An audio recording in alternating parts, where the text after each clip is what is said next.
it was really good for sensitive skin. One tester if you look at his skin wrong, it will react. And this stuff he used I want to say he used it every night, almost every night. And he did not have any reactivity. He only saw benefits. I'm Christine Cyr-Clisette. I'm Rosie Guerin, and you're listening to The Wirecutter Show.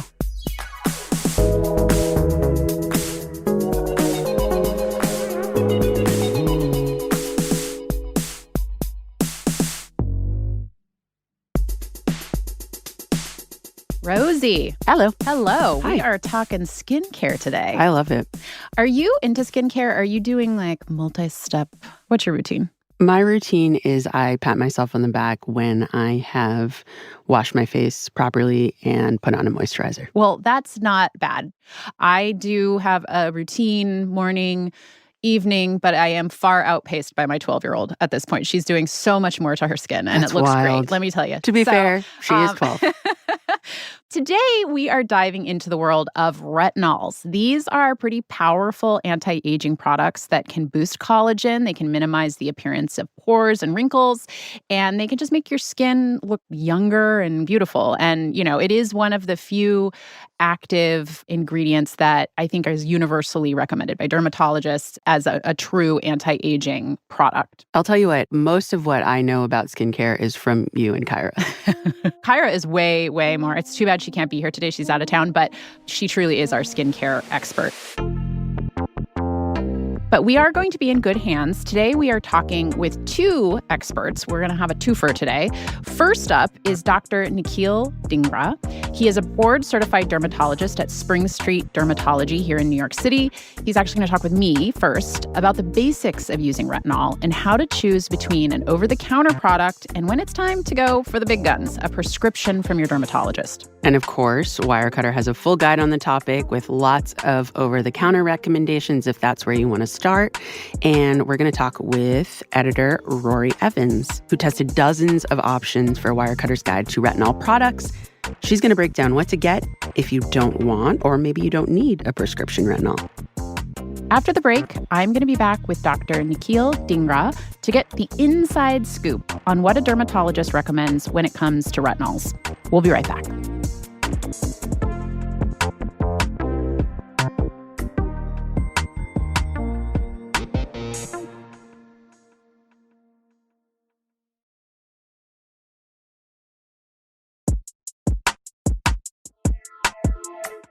Welcome back. Today, we're talking about retinol products. We're going to, of course, get into all of the retinols that Wirecutter recommends. But first, we're bringing on a friend of the pod, Dr. Nikhil Dhingra, who is a board-certified dermatologist at Spring Street Dermatology here in New York City. He's going to give us the medical perspective on retinols. Welcome to the show, Nikhil. Thank you so much for having me. It's great to have you back. You joined us last year to talk about affordable skincare. This time, we want to talk about retinols. What exactly is a retinol, and what can it do for your skin? When I talk about retinols, it's like an umbrella term, right? So retinols and retinoids, which so many variations. So many different variations. It gets very confusing. But the broad umbrella of the family, they're derived from vitamin A, and they're really good for such a broad application for skin health. Mostly used, and especially in prescription form, for acne. A lot of the secondary benefits came up as a side perk, if you will. Over the years, we're talking about decades of data at this point, they learned that it helps to stimulate collagen, so it helps with fine lines and wrinkles. It helps with hyperpigmentation. It helps to protect the skin a little bit from sun damage. It also just helps in terms of helping to thicken the layer of skin that's starting to thin out as we get older also. And so when you say it was developed for acne, what is it doing? Is it kind of clearing out your pores? What is the mechanism that is helping in that? So the mechanisms are pretty broad. It's one of those things where if you look at a dermatology textbook, they talk about all of the different things that can happen downstream of using a retinoid. That's because inherently, whatever form you use, they eventually go into the nucleus or the signaling center of the cells in the skin, and it triggers this whole cascade of different programs downstream. So that means stimulation of collagen, exfoliation. So it tells the cells to turn over faster, and that exfoliative process can definitely help with pimples because you're just declogging the skin. If someone is curious about a retinol and they haven't started using one, who is a good candidate to use a retinol product? I argue most people are, not everyone, but most people are good candidates. I think it depends on pre-existing skin conditions. I think, for example, patients with a history of rosacea or eczema or just very sensitive reactive skin, they may not do particularly great, especially if they start super aggressively. But I have also had plenty of those patients succeed really well in retinizing their face.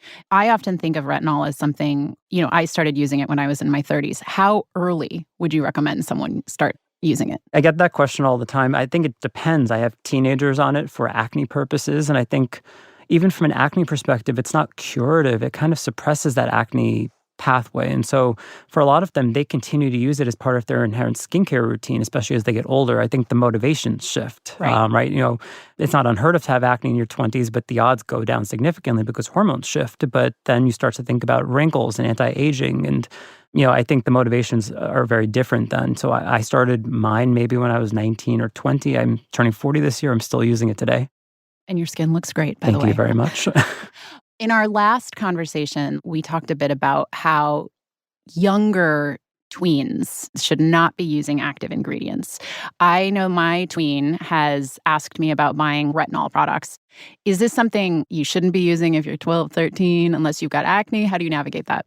I think if you have acne, it's a straightforward thing. It's technically the first-line treatment for acne. You look at the American Academy of Dermatology recommendations. But if there's no acne, I don't know how much preventative care a 10 or 12-year-old should be doing. There's only so much you can say about anti-aging when you haven't really started aging yet. I'm curious, what's the difference between an over-the-counter retinol product and something that you can get through your dermatologist? So there's a pathway. Retinols in some form are converted to their active form. The active form is retinoic acid. That's essentially what something like tretinoin is. Tretinoin is like sort of the gold standard, the most data behind it. That's what a prescription strength retinoid is going to look like.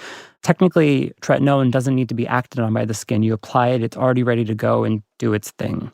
The precursors, so things like retinol esters, retinols, and then retinols, which end with an AL, are all converted in some form to retinoic acid before they are functional. So there's a bit of a loss of potency throughout that cascade, tretinoin being much more potent than the milder forms. Okay, so basically the prescription is the big guns and the over-the-counter are less potent. So if someone's coming into you and they're curious about using a retinol product, how do you make the call between pointing them to an over-the-counter product versus giving them a prescription for something more potent? First thing is assessing, do they have any pre-existing skin conditions on their face? If they have acne, that's where we're going to go straight to a prescription strength retinoid, but we're also going to pare their routine back so that they can tolerate it better. If they have rosacea or eczema or some other pre-existing rash on their face, I'm going to have them avoid them completely until we can restore the sort of calm barrier for their skin, because that sets up sort of a recipe for success. You kind of have to have a sense of how reactive your skin is, but also I take into account how complicated someone's skincare routine is. I am not a fan of big skincare routines. I think I said this last time I was on the podcast too. Everything should be very intentional. And so if you're going to pick a product or an ingredient that has just the most evidence behind it, a retinol or a retinoid is going to be the way to go. And in terms of things like fine lines and wrinkles, retinols help. They help with superficial fine lines. They help with skin texture.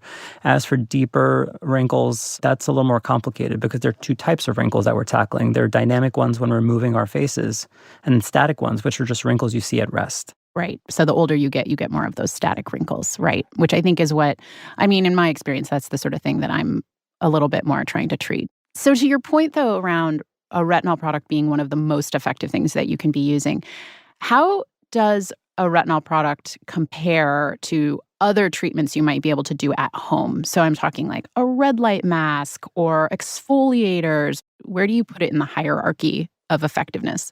If you can start with a retinol or retinoid and that is all you do, you're 90% of the way there. That and sunscreen are your non-negotiables, in my opinion. There's just so much more data just from decades and decades of literature supporting the benefits of a retinol or retinoid, again, as long as you can tolerate it. How does using a retinol product compare to some of the procedures that you can get at a dermatologist? Retinols and retinoids, they don't take the place of procedures. They are a fundamental thing you should be doing if you're considering procedures in addition. Obviously, procedures cost a lot more money. They are expensive, and they don't do the sort of sustained long-term anti-aging things that having a retinol or retinoid in your routine can do, similar to how sunscreen should be part of your fundamental routine. I think also having expectations for what a retinol can realistically do is going to be really helpful. If you're confronting things like deep etched and wrinkles that get worse when you smile or move your face, unfortunately, a retinol is not going to necessarily enhance those. What the retinol will help with is the resurfacing of those fine lines at the surface level, and there's definitely a place for that. I think they work synergistically in that situation. So, for example, if your expectation is something like Botox can be replaced by a retinol, again, mechanistically just very different. If you are dealing with pigmentary issues, something like melasma or sunspots or freckles, retinols are not going to be enough for that either. They are for fundamentally helping to brighten the skin in general. They are definitely helpful for regulating pigmentation formation a little bit, but in-office procedures like laser and chemical peels are going to be much more potent because they are functionally able to get to deeper depths, which I would not allow you to do at home from a safety perspective. Yeah, that makes sense. So a good idea to just integrate a retinol product into your daily routine. But if you are bothered by deeper wrinkles or pigmentation issues or other things, then that's when it's time to go talk to your dermatologist. Absolutely. I'm curious about the cost difference between over-the-counter products and what you would get at a dermatologist. In Wirecutter's review, we have products that range from around $20 to almost $100 for a tube. What is the cost of prescription strength retinol product? First of all, it depends on the barrier of access, right? The cost of being able to see someone who can prescribe it to you, is something you have to take into account. Once you've had a prescription, though, tretinoin is incredibly inexpensive. It's a generic at this point. If insurance covers it for things like acne, it's often covered in full, minus your copay. I think compared to the over-the-counter products can be better bang for your buck, if you can tolerate it. If someone's starting a retinol product, how do you recommend going about it? Yeah, this is one place where I'm like on auto sometimes. It's a pea-sized amount. That's really all you need for your whole face. It sounds like a very small amount. More is just going to be more irritating. It's not going to be more effective. And you start slowly. I have people start 3 times a week, and if you can start to increase the frequency, that's even better.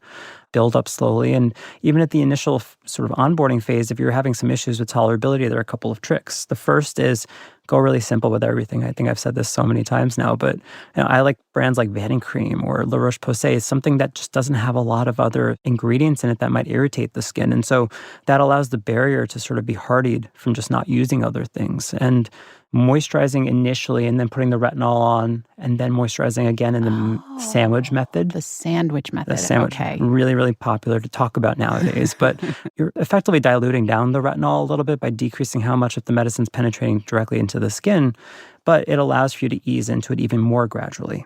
In the beginning, peeling and flaking are very common. I'm fine with those things because they're representing the exfoliative process. It's just dead skin starting to come off. But I have people stop if they're getting burning, stinging, redness, like a true sign of sensitivity of some sort. Is it beneficial to use a retinol product on other parts of your body besides your face? Yes, with caution. The surprising thing is that the body is more reactive in some ways than the face. So where I tell people to start 3 nights a week on their face, I might have them start 2 nights a week on their neck. I do think it's important to address anti-aging on the neck and chest and the hands because it's one thing to have your face look younger, but as you get older, having a mismatch can be very distressing. Yeah. Right? But you have to start slowly. We're heading into the beginning of summer.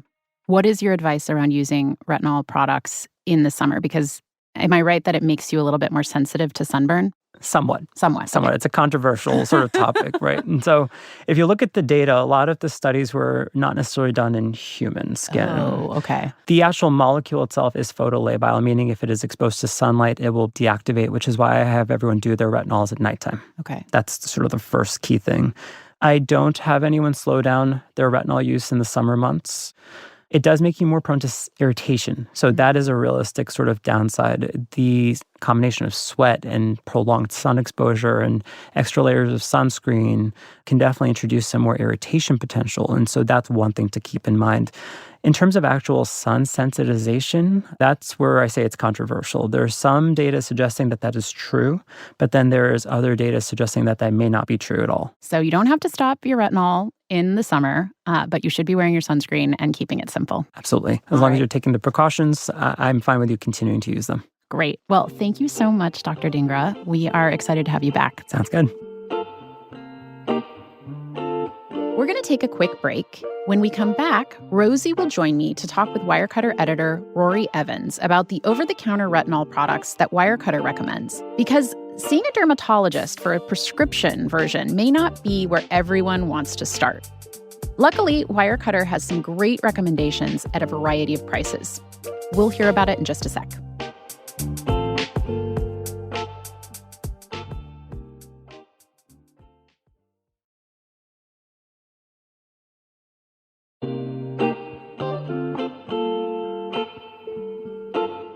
We're back. If your interest is piqued about retinol products, but for whatever reason you're not going to get a prescription strength product, maybe you just want to try something over the counter. Maybe you don't want to pay to go to the dermatologist right now. Over the counter products can be a good option, and there are a lot of them. So many, in fact, it can be confusing to know what is worth your money. That's why we've got one of our favorite guests in the building, Wirecutter editor and writer of the Guide to Retinols, Rory Evans. Rory, you've joined us before, and we talked about affordable skincare, red light masks, and we had a whale of a time. Welcome back. Thanks for having me back. Thanks for coming back. I love having you on the show. Rory, I know from your Wirecutter guide, which is very extensive, and I've pored over the whole thing, you have personally used both prescription and over-the-counter products. Our guide covers over-the-counter options. What are you using these days? These days, I use an over-the-counter retinaldehyde product, which is usually generally referred to as Retinol, which on the radio sounds exactly like retinol. But I use Youth to the People Retinol and niacinamide youth serum.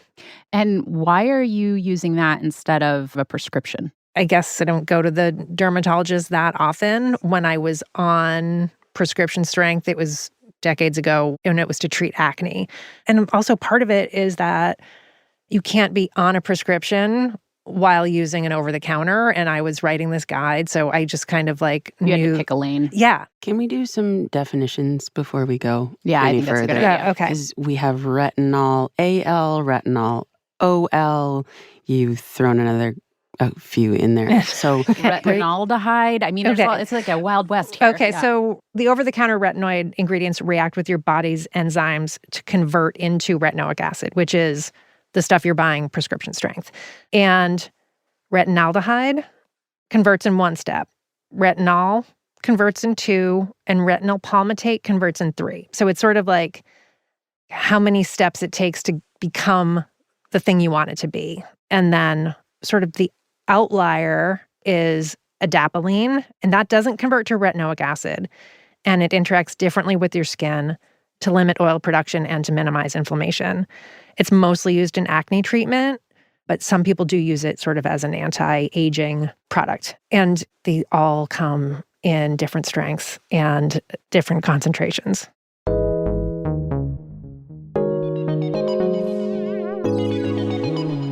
I want to get into the picks because you Okay. have 7 I know. recommendations in this guide. Some of them are more expensive. Some of them are surprisingly inexpensive. Yes. So let's briefly walk through the ones you recommend for different skin types and scenarios.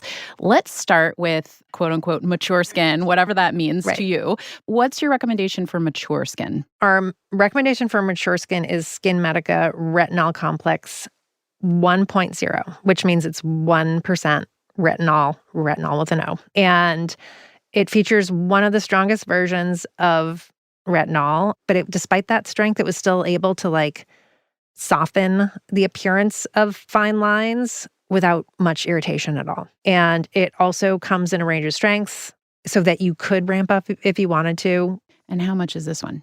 It's $96. But the price goes up with the concentration. So you could also start a little bit cheaper and a little bit lower with your concentration. What did people like about it? What did people not like about it? They liked the texture and they liked how like smooth and spreadable it was. And that even at the 1%, it wasn't like rugged on skin. And it has like a slightly sweet fragrance. Some people liked it and some people didn't. Mm-hmm. And then also some people didn't like the sort of, it's in a glass jar. You have no idea how much is left, and then it's a struggle to get everything out. So are there other options that come in a variety of potencies like the Skin Medica? Yes. So Medicate, crystal retinol. So it has retinaldehyde. This one comes in a variety of strengths from 0.01% retinaldehyde to 0.24% retinaldehyde. And our testers really liked the crystal retinol 3, which is 0.03% retinaldehyde. They tested that. We also had testers try other strengths.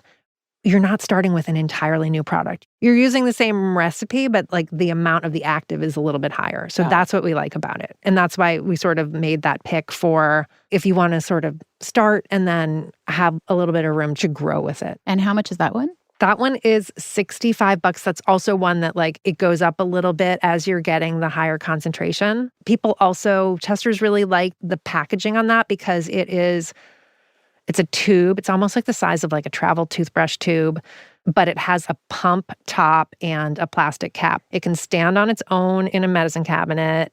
And then as it's getting to the bottom, you can also do that thing like you do with the really squeeze tooth. it up. Yeah, when you're just like scraping out. What if someone has sensitive skin? What are you going to recommend then? We recommend the Youth to the People Retinol and niacinamide youth serum. What is niacinamide? Niacinamide is a derivative of vitamin B. It's B3. It's in a lot of skincare products. So talk about Youth to the People. Okay. What do you like about it? It was really good for sensitive skin. One tester if you look at his skin wrong, it will react. And this stuff he used he used it every night, almost every night. And he did not have any reactivity. He only saw benefits. And none of the flaking and none of the redness? And none of that. And he saw, as did I, like it's definitely like softened the lines between like our noses and under our lips. The nasolabial folds were noticeably less pronounced. I thought that I had gotten Botox in September, and I went to get it again in January. And the nurse was like, "Oh, we haven't seen you since July." And I was like, "What?" And literally the only difference to my skincare routine at that point had been using the Youth to the People instead of whichever one I'd been using before that.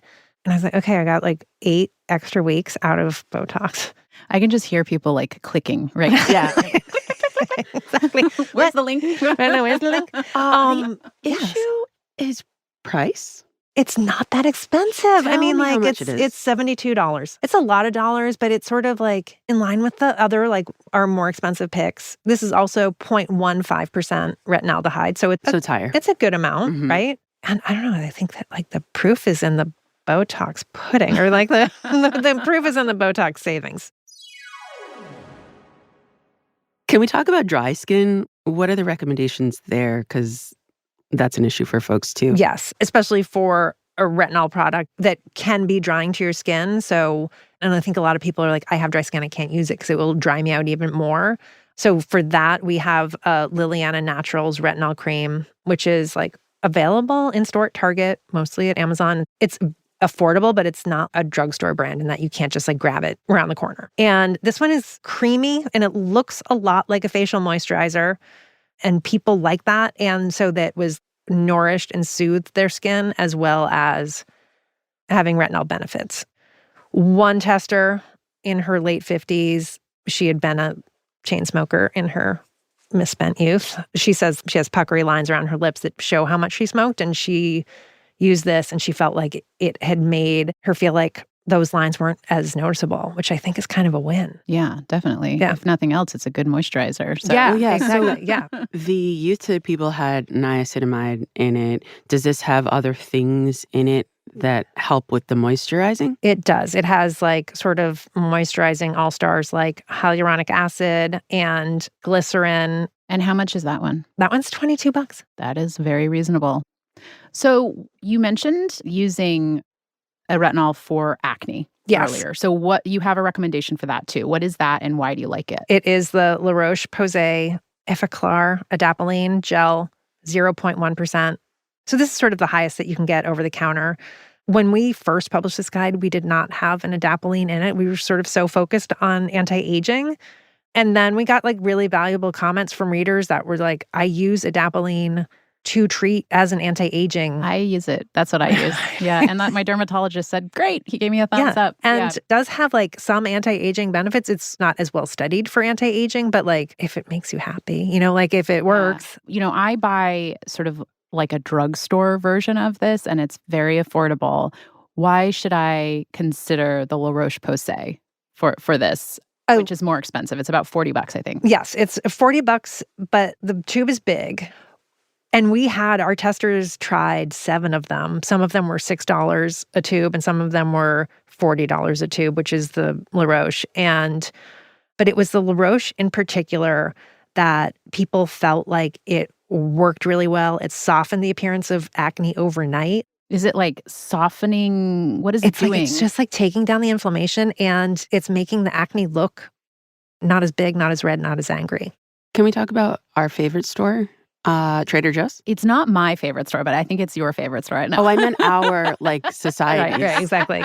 No, it's not even my favorite store. I will say, though, I love the Trader Joe's sunscreen. I am notorious for buying as many boxes of it as I can in the spring. Do they have a retinol? They do have a retinol. It's one of our picks. People love the texture of it. It's somewhere between a serum and somewhere between a lotion. It rubs into your skin really evenly and smoothly, and it feels really nice on your skin. It doesn't feel like sticky or tacky. It's on the low side for retinol. It is 0.3% retinol. One of our testers on this one had never used a retinol product before, sort of like a skincare newbie. She's in her 50s, and she tried it against maybe 5 other products. And this one was her absolute favorite. And she just felt like it was great for her skin. Okay. So drum roll, please. How much is this one? Oh, yeah. This is $10. Okay. It is $10. And I need to call out the packaging because this thing, it feels fancy. It's in like a little glass bottle. It has a really nice pump. It's like when you're making a skincare product for people who are mature, make it so that you can read the bottle. Big type. I mean, it's not like it's not like my dad's pill box, but it's not that. The directions are legibly printed on the bottle, and people noticed that in testing. It was sort of like the things you don't know you want until it's offered to you, and that is one of them. And I actually use the expensive stuff I use on my crow's feet, forehead, nasolabial folds, and my neck. But then I will use the cheapo stuff on your hands. I'll use a lower, a more affordable and maybe lower concentration. I will use the Trader Joe's on my hands a lot. That's a great tip. Anything on me that looks old at this point, I will put retinol on, which means dip me by my toenails. There's one more pick in the guide for over-the-counter options. This one is the drugstore pick. So we're talking something you can find at maybe CVS, Walgreens. Rory, talk a little bit about this one. The L'Oreal Paris Revitalift 0.3% pure retinol, which our testers loved. They loved the sheerness of it. They loved that it absorbed really well and it dried quickly. We asked all the testers to work this into their nightly routines, and people thought that it was seamlessly mixed in with everything else they were doing. How much is the L'Oreal Paris? That one is $30. I mean, and the Liliana is more affordable, but it's harder to come by. But this is really something that you could just grab it. We have learned so much today. I am curious. Kyra isn't in this episode. She usually asks, what's the last thing that you bought that you really love? I recently bought a Wandersport sun visor for $15, and it's so in keeping with retinol. It's so in keeping with skincare. The visor is a trifold, but you can't tell that until you fold it. So it literally folds down to be about the size of a pack of cards, I would say. I just stuff it in my bag. I like a visor because I often wear my hair in a ponytail or a bun, and this very much allows for it. And it's just amazing. Rory, it was great to have you on the show. Thanks for having me. Thanks, Rory.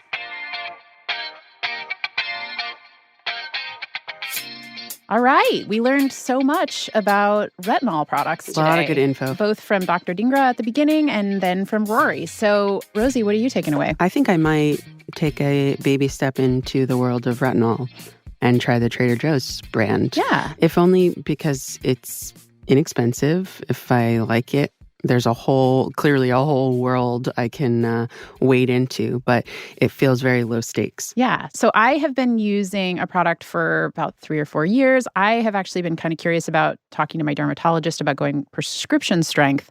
But I have to tell you that Rory's very hard sell on the Youth to the People product made me very curious about that one. I mean, her face speaks for itself. She looks great. Love it.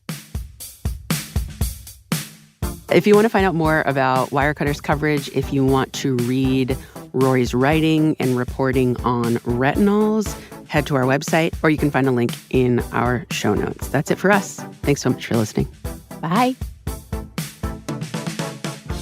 The Wirecutter Show is executive produced by me, Rosie Guerin, and produced by Abigail Keel.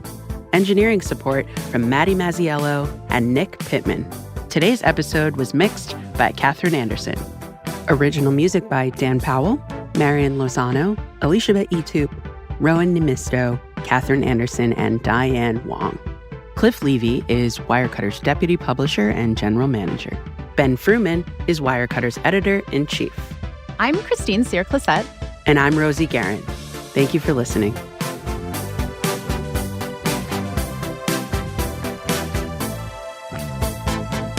Medicate spelled K with it, and then the number 8, and then crystal red. Obviously. That sounds like maybe like a weed dispensary, honestly. I know, exactly. I'm not a regular retinol. I'm a cool retinol.